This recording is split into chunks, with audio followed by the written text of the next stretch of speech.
दोस्तों आज हम आपको बताने वाले हैं कि ये 4 स्विच और 4 सॉकेट वाले जो एक्सटेंशन बोर्ड है इसके कनेक्शन कैसे करें। तो हम आपको इसके कनेक्शन करके बताने वाले हैं कि इसके कनेक्शन कैसे किए जाते हैं। तो देखिए दोस्तों, ये है वो 4 जो अंदर की साइड है वो हमारे 4 स्विच हैं और जो बाहर की साइड लगी हुई हैं ये 5 पिन वाले सॉकेट है हमारे 5 एम्पियर के। तो अब हमें इनके कनेक्शन करना है, इस बोर्ड के कनेक्शन करने हैं। तो हम आपको बताते हैं करके इसके कैसे कनेक्शन किए जाते हैं। तो इसके लिए हमें सबसे पहले क्या होना, फेस वायर को हमें जो स्विच हैं वहाँ पर देना होगा, क्योंकि जो स्विच होते हैं उसी से हमारा फेस कंट्रोल होता है, उसमें न्यूट्रल नहीं जाता है, हमारा सिर्फ फेस चलता है। तो सबसे पहले हमें फेस को हमें यहाँ पर जो स्विच है उसके किसी एक टर्मिनल पर देना होगा। तो देखिए हमने ये 2 नीचे वाले जो स्विच हैं उनको जो वायर को छील लिया है और उसमें हमने दोनों को कनेक्ट कर दिया है। और अब जो ऊपर वाले 2 स्विच है वहाँ पर हमें सप्लाई को देना है, फेस सप्लाई को देना है। तो क्या करेंगे, इस जो वायर्स है इनको हमें इस तरह से लेना है। हम काटना नहीं चाहते हैं वायर को, बिना काटे हुए इस प्रकार से छील लेंगे, बीच से इंसुलेशन हटा देंगे और इसको ऐसे फोल्ड कर लेंगे और फोल्ड करके इसमें स्विच में कनेक्ट कर देंगे। जिससे क्या होता है, हमारा वायर में कट नहीं लगता और हम वायर में कट नहीं लगाना चाहते हैं बिल्कुल भी। तो देखिए अब इसकी भी मार्किंग कर लेंगे, दूसरे वाले की भी स्विच में कितना छीलना है तो वहाँ पर भी उतना ही छील लेंगे। ऐसे ही अंदर से इंसुलेशन निकाल लेंगे बाहर का और वायर जो है वो हमारा बिल्कुल नहीं कटेगा। तो इसको भी हम उसी तरह से इसको टाइट कर देंगे यहाँ पर। तो देखिए ये जो फेस सप्लाई है वो हमारी जो स्विच है उसमें कंप्लीट हो गई है। देखिए यहाँ से लेके हमने यहाँ दे दिया है, ये जो वायर निकाला है इससे हमारी जो मेन लाइन आ जाएगी, मेन फेस यहाँ पर स्विच इस बोर्ड में आ जाएगा। आप जितना बड़ा वायर यूज़ कर सकते हैं एक्सटेंशन में वो कर सकते हैं। अब हमें न्यूट्रल को कनेक्ट करना है सभी सॉकेट में। जो न्यूट्रल होता है वो सॉकेट्स में कनेक्ट होता है और जो फेस होता है उसमें वो हमारा स्विच से देना होता है हमें। तो देखिए हमने एक साइड से इसको लगाना शुरू कर दिया है और जिस प्रकार हमने जो फेस वायर को काटा है, छीला था, बीच में इंसुलेशन निकाल लिया था उसका, इसी प्रकार इसको करेंगे हम। इसमें भी कोई जॉइंट नहीं लगाना चाहते, आप चाहें तो टुकड़ों में इसको जोड़ सकते हैं, लेकिन हम इसमें कोई भी जॉइंट नहीं लगाना चाहते हैं, टुकड़ा नहीं करना चाहते, इसलिए हम इसको इस प्रकार से छील रहे हैं।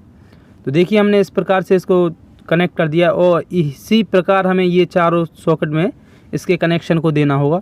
तो इसमें इस प्रकार से मार्किंग कर लेनी चाहिए हमें कि कितना वायर लग रहा, और हम थोड़ा बड़ा ही रखते हैं, आप जितना चाहें उतना रख सकते हैं अपने हिसाब से।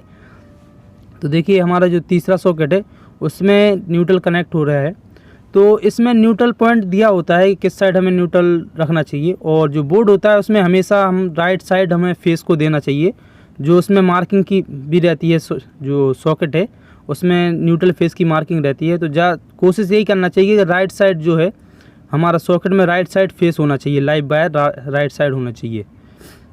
नहीं तो हम किसी में भी दे सकते हैं, कोई प्रॉब्लम नहीं है, लेकिन कोशिश करनी चाहिए कि राइट साइड रहे, क्योंकि जो इन्वर्टर वगैरह होते हैं वो हमारे अगर हम उसको कनेक्ट करते हैं कहीं बोर्ड में तो हमें राइट साइड ही उसमें फेस देना चाहिए। तो देखिए हमारे जो कनेक्शन है न्यूट्रल फेस के कनेक्शन हो गए हैं और 2 वायर जो है वो हमारे निकल गए हैं, जो न्यूट्रल फेस की जो मेन सप्लाई आएगी उसके लिए। तो ये फेस हो गए, रेड वायर को हमने फेस कनेक्ट किया है और ब्लैक वायर को न्यूट्रल। अब हमें क्या करना होगा, ये जो स्विच है स्विच से हमें अब फेस देना होगा सॉकेट में, जो हमारी सॉकेट है। तो इसको इससे देंगे, इसको इससे, और इसी प्रकार से हमें चारों जो सॉकेट लगी हुई हैं चारों सॉकेट को फेस सप्लाई देनी होगी स्विच से कंट्रोल करके। तो देखिए हमारे जो स्विच के जो टर्मिनल है, अब एक टर्मिनल में तो फेस आ गया है, लेकिन जब हम चालू करते हैं तो दूसरे टर्मिनल में भी सप्लाई आ जाती है, तो वहाँ से हमें सॉकेट को कनेक्ट करना होता है। तो देखिए हमने इस वायर को छील लिया है और हम क्या करेंगे, अब इसको जो सॉकेट वाला पॉइंट है उसमें सप्लाई देंगे। तो सबसे पहले हमें क्या करना होगा, जो स्विच है उसमें इस वायर को कनेक्ट कर लेंगे और उसके बाद हम सॉकेट के जो फेस सप्लाई दी है, जहाँ पर लाइन देना है हमें, वहाँ पर हम उसको कनेक्ट कर देंगे। यहाँ पर हमने सभी में जो सॉकेट है उसके राइट साइड में जब हम सीधा करेंगे बोर्ड को तो राइट साइड में हमारी सप्लाई आ जाएगी।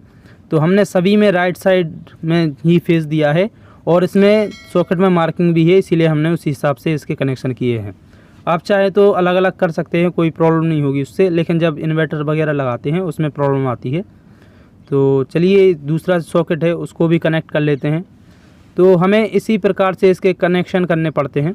आप एक एक्सटेंशन बोर्ड में कितने भी स्विच लगा लीजिए, सबके कनेक्शन ऐसे ही करने पड़ते हैं। अगर आप चाहें तो एक स्विच से आपको, जैसे हमें दो सॉकेट को एक स्विच से कंट्रोल करना है, तो हमारा जो एक सॉकेट स्विच है उसके जो ऊपर वाला जो हमने टर्मिनल से जो सप्लाई एक सॉकेट में दे रहे हैं उसी से हम दोनों में दे सकते हैं। तो वो जो एक स्विच है उससे दोनों सॉकेट हमारी कंट्रोल हो जाएंगी। तो एक से हम चारों कर सकते, एक स्विच से चारों सॉकेट कर सकते हैं, लेकिन हमने यहाँ पर एक स्विच से एक ही सॉकेट को कंट्रोल किया है। इसी प्रकार से इसके कनेक्शन करने हैं हमें। और अगर हम इंडिकेटर यूज़ कर रहे हैं तो इंडिकेटर यूज़ हम दो प्रकार से करते हैं। एक तो जैसे हमें लाइन पता चल जाए कि हमारा फेस आ रहा है, सप्लाई आ रही है, तब हम इसको लगा देते हैं। और दूसरा ये लगाते हैं कि हम जो लोड चला रहे हैं उस पर, उसके लिए इंडिकेशन लगा सकते हैं। तो उसके लिए हमें जिस प्रकार सॉकेट को सप्लाई दी है उसी प्रकार से हमें स्विच से उस इंडिकेटर में भी देना होगा। तो उसी प्रकार से इसके कनेक्शन किए जाते हैं। तो चलिए इसको भी, जो लास्ट वाली सॉकेट है हमारी उसका कनेक्शन रह गया तो उसका भी कर लेते हैं। तो इस प्रकार से जो है वो हमारे इसके कनेक्शन कंप्लीट हो गए हैं। और जो दो वायर्स थे हमारे वो निकल गए हैं न्यूट्रल फेज़ की सप्लाई देने के लिए। देखिए ये जो दो वायर हैं, ब्लैक वाला हमारा न्यूट्रल के लिए और रेड वाला जो है वो फेज़ के लिए सप्लाई के लिए निकल गए। इसमें हम मेन सप्लाई देंगे। तो देखिए सभी जगह न्यूट्रल कनेक्ट हो गया हमारा, और ये फेस है वो सभी जगह हो गया, और सबको हमने फेस सप्लाई दे दी है सॉकेट के लिए भी। तो इस प्रकार से इसके कनेक्शन कंप्लीट होते हैं। अब हमें इसको लेना होगा इसमें सप्लाई देने के लिए वायर से ये हमारे। और देखिए ये जो सॉकेट है उसमें हमारा अर्थिंग के लिए भी जो पॉइंट है, देखिए ये वाले जो पॉइंट हैं वो अर्थिंग के लिए हैं, लेकिन हमारे यहाँ अर्थिंग नहीं है तो हम इसका यूज़ नहीं कर रहे हैं। अगर आपके पास अर्थिंग है, आपके यहाँ अर्थिंग है, तो आप ज़रूर अर्थ वायर इसमें कनेक्ट करें, वो आपकी सेफ्टी के लिए होता है। तो लेकिन यहाँ पर नहीं है तो हम इसका यूज़ नहीं कर रहे हैं। तो चलिए अब जो बोर्ड है उसको हम रख लेते हैं, कनेक्ट कर लेते हैं, उसमें फिक्स कर लेते हैं। तो देखिए ऊपर इसमें हमने थोड़ा कट लगा के रखा है जिससे जो वायर्स है वो हमारा बाहर निकल जाए। और जो स्क्रू की सहायता से अब हम इसको बोर्ड को कर लेंगे टाइट। और फिर इसके बाद जो है सप्लाई इसमें कनेक्ट करके देखेंगे और फिर चेक करेंगे कि जो हमारे सॉकेट हैं वो सभी सॉकेट में हमारी सप्लाई आ रही हैं, प्रॉपर वर्क कर रही हैं। तो वो हम आपको चेक करके बताते हैं बिल्कुल। तो देखिए ये जो बोर्ड है वो हम कहीं भी ले जा सकते हैं, कहीं भी रख सकते हैं। और ये जो वायर है वो आप कितना भी बड़ा वायर यूज़ कर सकते हैं, इसमें हमने छोटा सा वायर यूज़ किया है। तो ये जो एक्सटेंशन बोर्ड है एक और जिसमें सप्लाई है वो भी हमने खुद बनाया है। तो ये हमारी टेस्ट लैंप है और इससे हम सभी सॉकेट को चेक कर लेंगे। तो देखिए स्विच को ऑन करेंगे तो हमारी जो सप्लाई है वो इससे कंट्रोल हो रही है। दोस्तों अगर आपको हमारा वीडियो पसंद आया है तो इसको लाइक करें और शेयर करें अपने दोस्तों के साथ। और जिन दोस्तों ने अभी तक हमारे चैनल को सब्सक्राइब नहीं किया है वो सब्सक्राइब भी कर लें, साथ में बेल आइकन को भी प्रेस कर लें, जिससे हमारा कोई वीडियो आए उसका नोटिफिकेशन सबसे पहले आपके पास आ जाए। क्योंकि हम इलेक्ट्रिकल मेंटेनेंस और जो सोलर प्लांट होता है उसके मेंटेनेंस से रिलेटेड वीडियो इस चैनल पर लाते रहते हैं जो आपके बहुत काम आ सकती हैं। तो चलिए दोस्तों आज के लिए इतना ही, और मिलते हैं आपसे इसी प्रकार की किसी और वीडियो में।